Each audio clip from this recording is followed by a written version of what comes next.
L'idée de ces vidéos, c'était de faire un point sur le désherbage anti-graminées des céréales à l'automne. C'est vrai qu'on a de plus en plus de problématiques, des parcelles qui sont de plus en plus sales. Aujourd'hui, dans nos régions, on utilise vraiment, c'est quasiment que de l'automne. La sortie hiver, ça fonctionne quasiment plus, on est souvent très déçus. On arrive à faire un passage. Dans les situations fortement infestées, on essaye de faire 2 passages en associant le maximum de matière active qu'on peut. Alors c'est vrai qu'on a de moins en moins de matière active, de plus en plus de conditions d'emploi assez compliquées, notamment dans les parcelles drainées qui sont beaucoup représentées sur notre zone Val-France.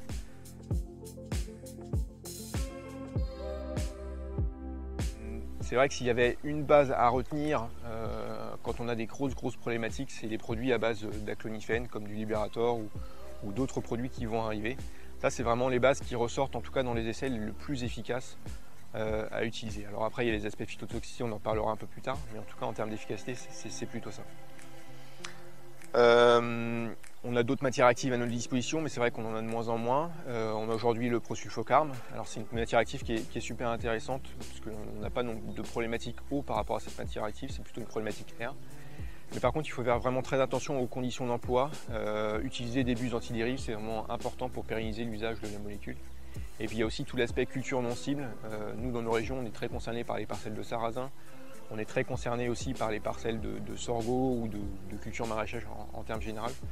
Donc c'est vraiment, il faut vraiment y faire attention. Vous avez un QR code pour flasher, c'est un petit outil qui vous permet de voir les parcelles en fonction si vous pouvez traiter ou pas.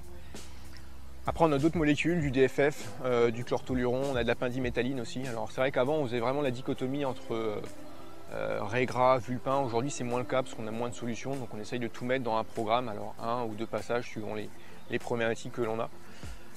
S'il y avait 2 grandes tendances à retenir quand même, c'est que la pendimétalline c'est quand même plus efficace sur du vulpin que sur du raie gras. Donc voilà, alors la pendimétalline c'est vraiment un usage en prélevé pour valoriser son efficacité, parce que c'est vraiment un anti-germinatif strict. Donc, dès qu'on va la mettre sur des stades plus tardifs, ça va être plus compliqué. Alors on a aussi le chlortoluron. Alors la vraie problématique du chlortoluron, c'est qu'il y a des variétés qui sont sensibles, donc il faut faire attention sur laquelle on l'utilise. Dans l'idée, c'était plutôt une molécule qui était typée raie gras. C'est vrai que sur vulpin, on avait plutôt l'habitude d'utiliser l'isoproturon, une molécule qui a été interdite depuis déjà de nombreuses années. Maintenant, c'est vrai qu'on l'utilise un peu sur les 2 flores, donc c'est une molécule qui est utilisée. Alors attention par rapport à la problématique parcelle d'année, donc à utiliser en fonction des problématiques de chacun. Et ce qui est intéressant maintenant, c'est qu'on a des produits qui sont sous-grammés en chlortoluron, donc qui apportent 500 g de chlortoluron qui arrivent. Alors l'efficacité n'est pas forcément à l'optimal, mais en tout cas, ça permet de mettre cette molécule sur plus de variétés. Et il y a des travaux qui ont été menés, même sur les variétés sensibles, vous pouvez mettre 500 g de chlortoluron. Alors il y a des variétés qui restent très sensibles, donc il faut faire attention, mais sur la majorité, c'est ça. Donc vous avez un petit QR code, une petite application pour voir si la variété justement est possible. Alors en termes de conditions d'application, c'est vrai qu'on a l'habitude, en tout cas on essaye de maximiser le nombre d'applications sur de la prélevée, puisque quand on sème, généralement on peut appliquer son produit de bonnes conditions, ce qui n'est pas forcément le cas après une feuille. Souvent on a des conditions climatiques qui arrivent, il y a de la pluie, etc. C'est plus compliqué, notamment sur les semis tardifs. Et en termes d'efficacité, c'est vrai qu'on plus on se rapproche du stade de la graine, donc prélevé et avant, plus on a des efficacités qui sont bonnes.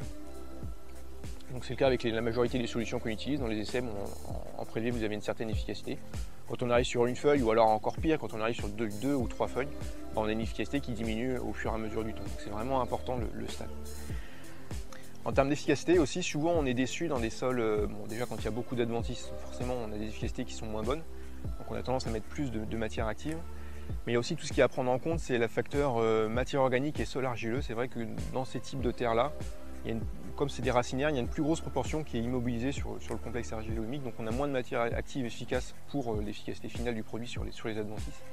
Donc on a tendance à majorer un petit peu les doses, mais c'est vraiment à prendre en compte.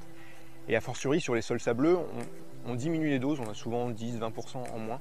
Mais c'est pas parce qu'il y aura une moins bonne efficacité, c'est juste parce qu'il y a moins d'argile dans le sol et donc il y a moins d'herbicide qui est isolé sur le sol. Donc plus d'efficacité à venir.